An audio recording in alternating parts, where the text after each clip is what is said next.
आर्हत वाङ्मय में कहा गया है, पंचासव परिन्नाया तिगुत्ता छसु संजया पंच निगहणा धीरा निगंठा उज्जुदंशिणो। 10वें आलियम का यह एक श्लोक है। 10वें आलियम एक ऐसा आगम है जो साधु साध्वियों के लिए, चारित्रात्माओं के लिए बहुत शिक्षाप्रद है, पथदर्शक है, नियम की भी जानकारी देने वाला है। अभी मैंने नवदीक्षित साध्वी को छेदोपस्थापनीय चारित्र ग्रहण कराया, यानी त्याग कराया, वो 10वें आलियम आगम के आधार से कराया है। 10वें आलियम आगम के चौथे अध्ययन में 5 महाव्रतों और 6ठे व्रत का त्याग का क्रम आर्षवाणी में आया है। उसके द्वारा ही मैंने नवदीक्षित साध्वी को उन 5 महाव्रतों व 6ठे व्रत का प्रत्याख्यान कराया था। तो साधुचर्या की मौलिक जानकारी 10वें आलियम से प्राप्त हो सकती है। 10वें आलियम का पहला श्लोक तो ऐसा है कि अति संक्षेप में धर्म क्या है। अहिंसा संयमो तवो, बस अहिंसा संयम तप धर्म है, बताने वाला है। 10वें आलियम के 5वें अध्ययन में गोत्री भिक्षा, ये आहार संबंधी चर्या की बात 5वें अध्ययन में बताई, विस्तार से बताई गई है। कब गोचरी लेना, कौन सी स्थिति में नहीं लेना, आदि आदि नियम बताए गए हैं।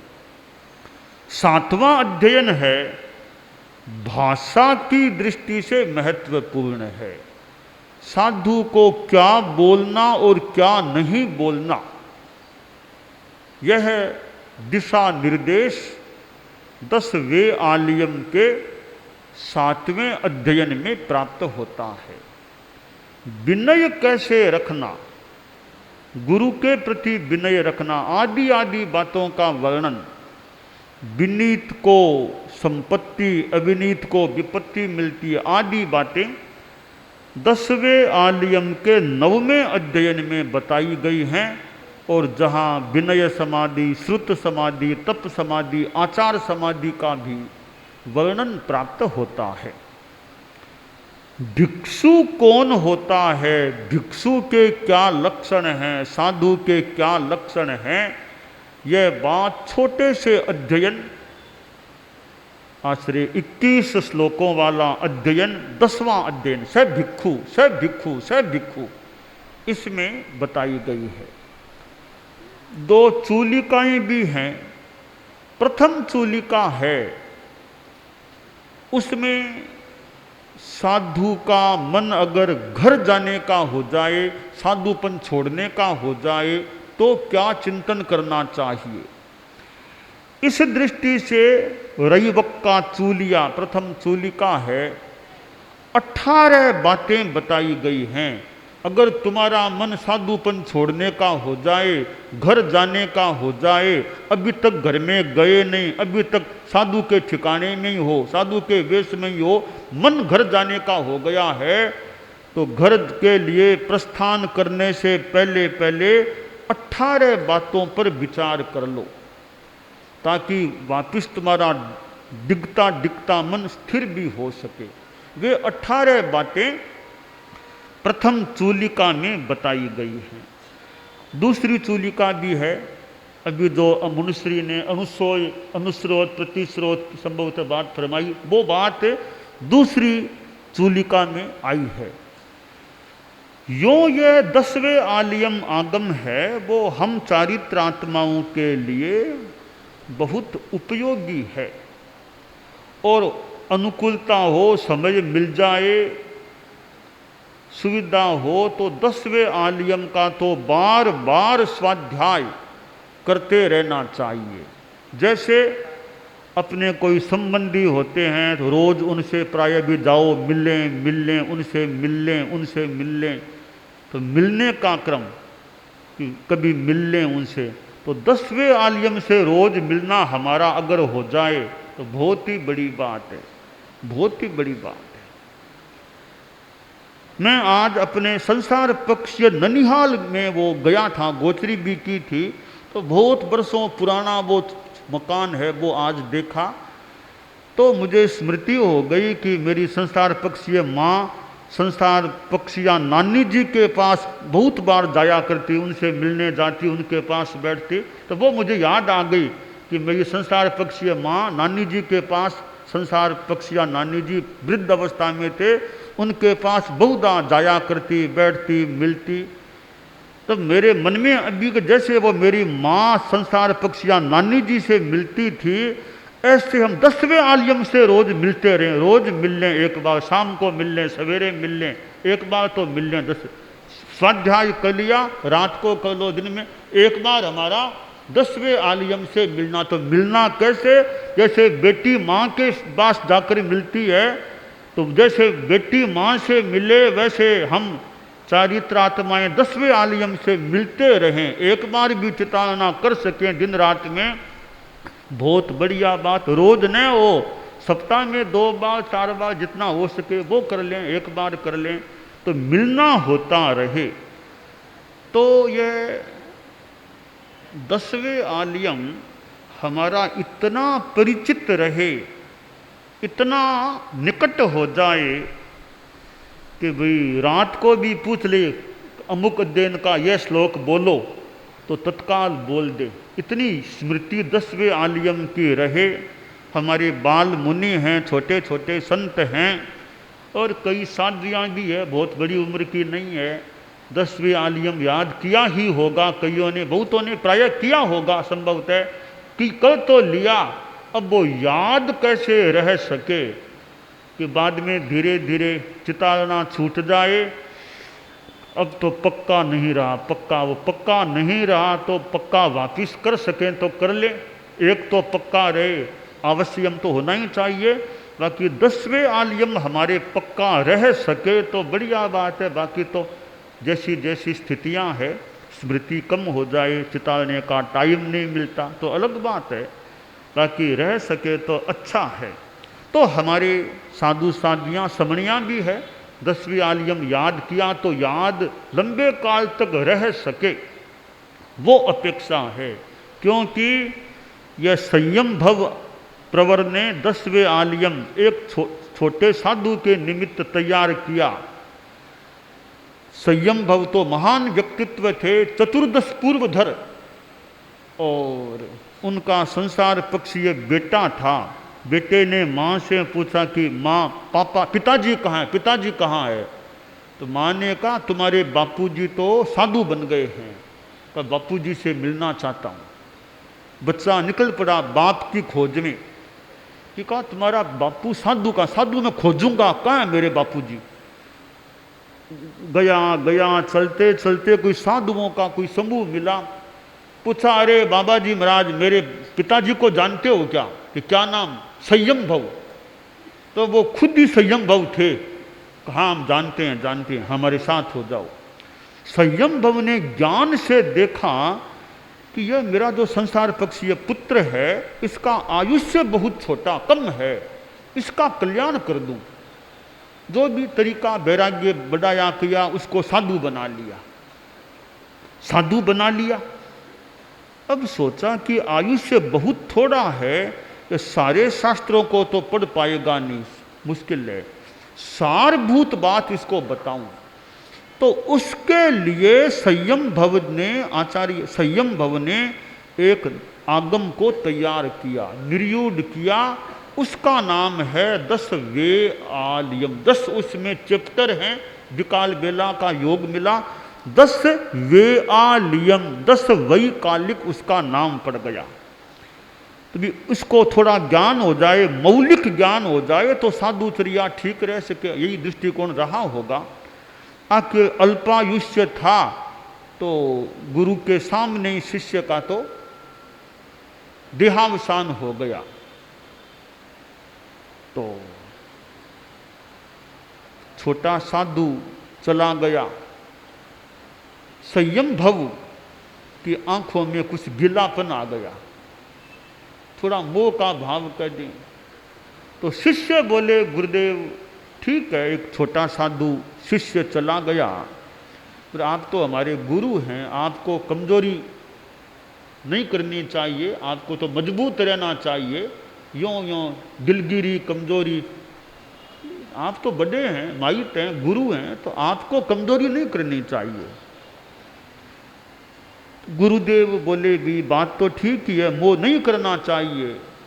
कहा गुरुदेव एक शिष्य छोटा था चला गया, जैसे गुरुदेव तुलसी के पास कनक मुनि थे, कनक मुनि वही छोटी उम्र में चले गए थे। तो पिता के सामने बेटा चला जाता है, गुरु के सामने छोटा शिष्य भी कभी कोई चला जाए। तो संयम भव ने कहा नहीं बात तो है ही, मोह तो आना ही नहीं चाहिए, पर अब छद्मस्त हैं थोड़ा। अब देखिए मोह तो कहते हैं गौतम स्वामी को भी आ गया था, भगवान महावीर के प्रति कुछ मोह हो गया था। तो हमारे वो साध्वियाँ बोली थी, वो साध्वियाँ की महावीर को तो मोह नहीं था पर गौतम को तो मोह हो गया था। वो ऐसे अपने भाव व्यक्त कर रही थी, यानी कि हम तो गौतम की तरह, हमारे तो मोह, ऐसा बता रही थी। तो मैंने कहा गौतम जैसे बन जाओगे फिर तो मुक्ति तैयार है। तो महावीर को निर्वाण मिला, गौतम केवल ज्ञान मिलता। अगर गौतम जैसे तुम बन जाओगे फिर तो मुक्ति बहुत तैयार, निकट ही है। तो गौतम जैसा बनना भी मुश्किल है। तो गौतम स्वामी के भी कहते हैं वो मोह भाव आ गया। भगवान महावीर का महाप्रयाण परिनिर्वाण हुआ तो दिलगीर हो गए। अब इतने वर्षों का संबंध होता है, पिछले जन्मों का भी संबंध हो तो मोह तो आ सकता है, परंतु जल्दी संभल गए। संभलना बड़ी बात है, संभले ही क्या, केवल ज्ञानी बन गए। तो संयम भव ने कहा शिष्यों मोह के दो निमित्त मान लो कि एक तो मेरा शिष्य था, दूसरी बात और है, वो है ये मेरा संसार पक्षीय अंगज बेटा भी था। साधु चौंके होंगे, गुरुदेव आपका बेटा कहाँ? गुरुदेव हमको तो पता ही नहीं था ये आपका अपना बेटा है संसार पक्ष का। तो गुरुदेव आप हमको पहले फरमाते ना कि आपका बेटा है तो हम और इसका ध्यान रखते, विशेष ध्यान रखते। गुरुजी ने कहा भी क्या करते, मैं अगर पहले बता देता तुम ज़्यादा ध्यान रखते, काम नहीं कराते, ऐसे आराम में रखते, इसके कर्मों की निर्जरा कैसे होती फिर। इसलिए मैंने बताया ही नहीं तुमको कि यह मेरा संसार पक्षीय बेटा। आज बता रहा हूँ, चला गया अब तो, यह मेरा संसार पक्षीय अपना बेटा है, और मेरा शिष्य तो बन ही गया था। तो उसके लिए मनक, मुनि मनक उसका नाम था, मुनि मनक के लिए वो 10वें आलियम का निर्यूहण किया गया था। मैंने सुना था कि बाद में संयम भव ने बताया, कहा कि मैंने जिस साधु के लिए बनाया था वो तो चला गया, अब मैं इस आगम को वापिस विलीन करता हूँ, डिस्ट्रॉय कर देता हूँ। कहते हैं तब शिष्य बोले गुरुदेव ऐसा मत कीजिए, आपने बनाया तो था एक शिष्य के लिए, अब ये कितने भविष्य में होने वाले यानी चारित्रात्माओं के काम आएगा। आप इसको है वैसे ही रहने दो, औरों के आगे से आगे काम आता रहेगा। ऐसा मैंने सुना कि ऐसा संयम भव ने कहा था। खैर जो भी हो, आज भी यह 10वें आलिंग हमारे कितना काम आ रहा है। तो हम सभी चारित्रात्माएं हैं, समय की अनुकूलता हो तो 10वें आलियम से परिचित संपृक्त बने रहें, मिलते रहें, संपर्क रखते रहें, ताकि 10वें आलियम हमारा एक इतना आत्मसात हो जाए, हमारे साधुपन में, चारित्र में बड़ा सहायक रहे। चारित्र को निर्मल रखने में सहायक रहे, यह अपेक्षा है। इसी तरह उत्तराध्ययनानी है नंबर 1 में, तो आवश्यम तो खैर रोज का है ही, फिर 10वें आलियम है और याद कर सकें तो साधु साध्वियां समणियां उत्तराध्ययनानी को याद करें पूरा, क्योंकि 36 अध्ययन हैं उत्तराध्ययनानी में, 36 है, थोड़ा बड़ा है, पूरा नहीं हो सके तो थोड़ा कुछ कुछ अध्ययन याद कर लें, जैसे 32वां कर लें, कर सकें तो 29वां कर लें, 10वां कर लें, ऐसे कुछ कुछ अध्ययन याद कर लें तो भी उनको चितारते रहें। 32वां अध्ययन है तो बड़ा, इतना आसानी से रिपीट बार बार प्राय वही भाषा कई श्लोकों में आती है तो आसानी से भी हो सकता है। फिर उनका अर्थ हम समझ लें और स्वाध्याय करते रहें तो उत्तराध्ययनानी से भी कितना लाभ मिल सकता है। हमारे धर्म संघ के चौथे आचार्य परम पूज्य श्रीमद जयाचार्य फरमाते, मग जी आज उत्तराध्ययन में नया रत्न मिला है, नया रत्न मिला है। यह बात इतिहास में मिल सकती है, पर मेरे प्रश्न का उत्तर नहीं मिला कोई दे सके तो वो रत्न मिला है तो कौन से रत्न मिले। हमारे मुनि श्री धर्मरुचि जी स्वामी, जो हम सब पुरुष चारित्रात्माओं में यहाँ पर गुरुकुलवास में सबसे बड़े हैं, यानी उम्र में भी बड़े हैं, दीक्षा प्रियाय में भी बड़े हैं, तो मुनिश्री को कभी ध्यान में आए, पता चले कि वो रत्न मिले थे, तो रत्न कौन से मिले, 1 2 3 4 ये नई बातें मिली, वो कोई बता सके तो वो शोध का काम कुछ हो। वो मैंने पहले भी प्रश्न किया था, मुझे उत्तर किसी ने दिया नहीं है, क्योंकि वो कहीं इतिहास में कि कोई लाडमू के भंडार में पता नहीं कहीं कोई है या नहीं कि क्या क्या रत्न दयाचार्य को उत्तराध्ययन में मिले थे। तो खैर मिल जाएं तो ठीक है, वरना हम में से किसी को और नए रत्न मिले तो वो बता दे मुझे यह रत्न नया मिला है। दयाचार्य प्रभु खैर बहुत बड़े व्यक्ति मान लें, पर हमको भी स्वाध्याय करते करते कहीं कोई रत्न मिल जाए तो वो रत्न हमको दिखा दे, यह रत्न मुझे आज स्वाध्याय करते करते मिला है। तो ऐसे हमारे ये आगम हैं जो हमारे लिए खुराक है, भोजन है। न्यारा में भी साध्वियाँ हैं, समणियाँ भी न्यारा में साध्वियाँ विचरती हैं, न्यारा में बिहार भी अब कईयों को करने हैं, जाना है, तो न्यारा में भी रहें, भेड़ा में रहें, कहीं रहें, जितना स्वाध्याय हो सके, अध्ययन हो सके आगमों का, 10वें आलियम उत्तराध्ययनानि आदि का, वो हमें जितना टाइम मिले करते रहना चाहिए, प्रयास करना चाहिए। तो नवदीक्षित साध्वी जी हैं, वो भी 10वें आलियम को सीखने का, फिर कभी मौका हो तो उत्तराध्ययनानि जितना हो सके सीखने का, स्वाध्याय करने का वो प्रयास करते रहे और चित्त समाधि बनी रहनी चाहिए। और मुख्य नियोजिका जी हैं, इनके पास जैसा निर्देश मिले उसके अनुसार कार्य करना रहना, तो वो क्रम चलता रहे। और साध्वी वरिया भी है, और भी साध्वियाँ हैं, बड़ी साध्वियाँ हैं जिनको प्रेरणा मिले, पथ दर्शन मिले, शिक्षण मिले, प्रशिक्षण मिले, उसको अच्छी तरह से यथोचित लेने का प्रयास रहना चाहिए। जीवन में विकास करना चाहिए, आगे बढ़ना चाहिए, आगे बढ़ो, विकास करो, तो विकास करते रहना चाहिए। साधना में, ज्ञान में, वक्तृत्व में अच्छा विकास हो, सेवा की भावना रहे, अच्छा व्यवहार हो, तो हर चीज़ में जो अच्छी चीज़ है उसमें हमें जिंदगी में विकास का प्रयास जितना हो सके करते रहना चाहिए।